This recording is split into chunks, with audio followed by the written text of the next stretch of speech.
how the Aegis turns against its master.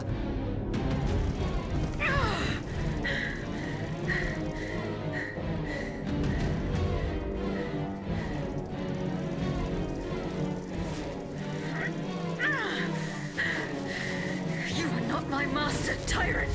You never were! I am quite happy to concede this point, but what about the Count?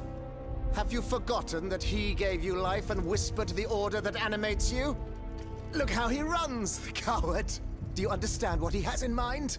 La pauvre enfant, sleeping so sweetly, she won't be dreaming for long now! Passons! Athenais!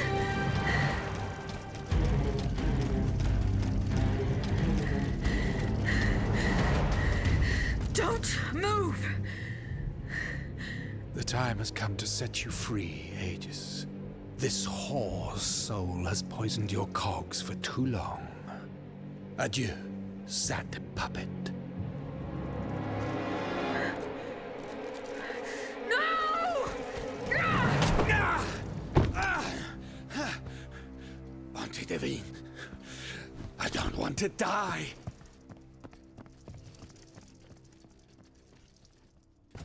Athenais.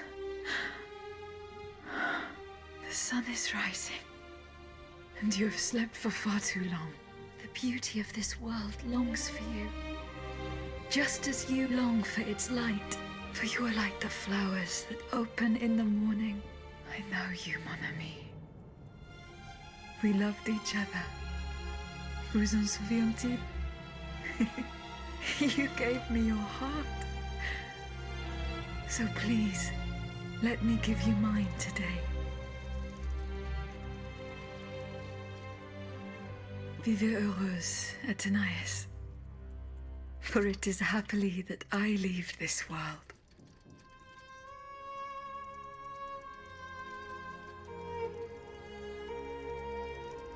This way, monsieur.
Monsieur, we have the king.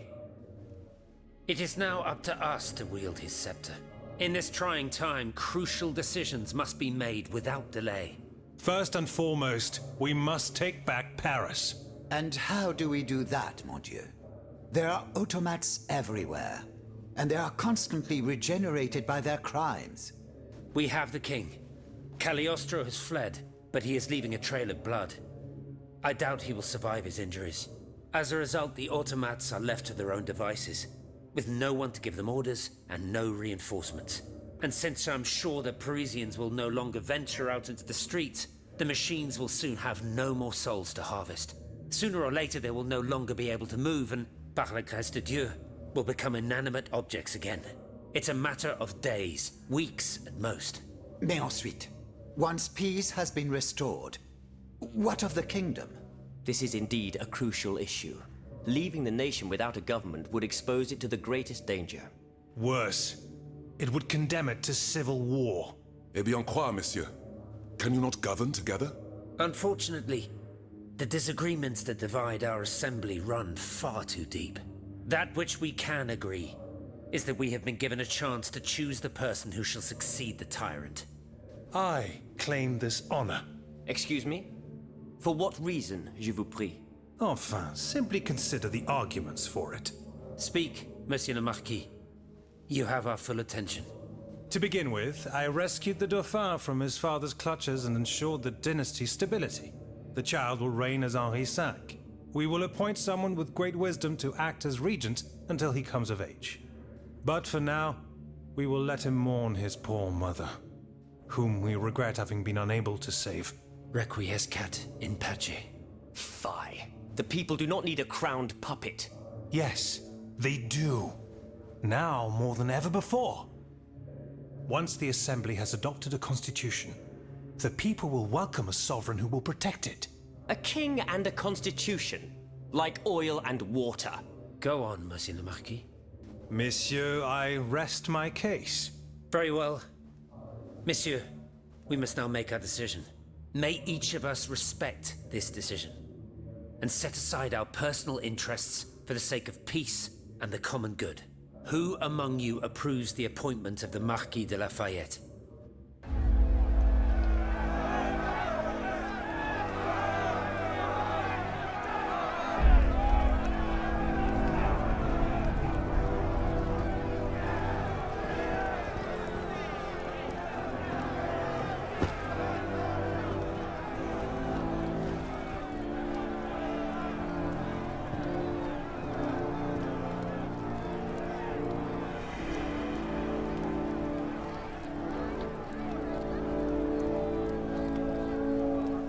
The court bows before the Marquis de Lafayette, Lieutenant Général du Royaume.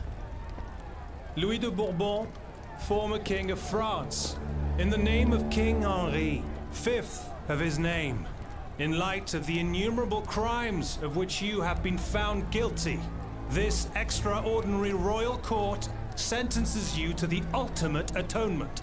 The sentence will be carried out on the hour.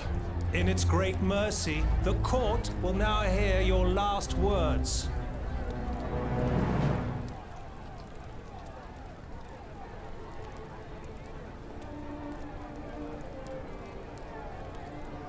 My loyal subject, since you must lead a lamb to the altar, since you must offer a sacrifice to this new France that you intend to found, I will be that sacrifice.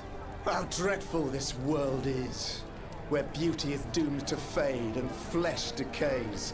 I found no consolation in this world.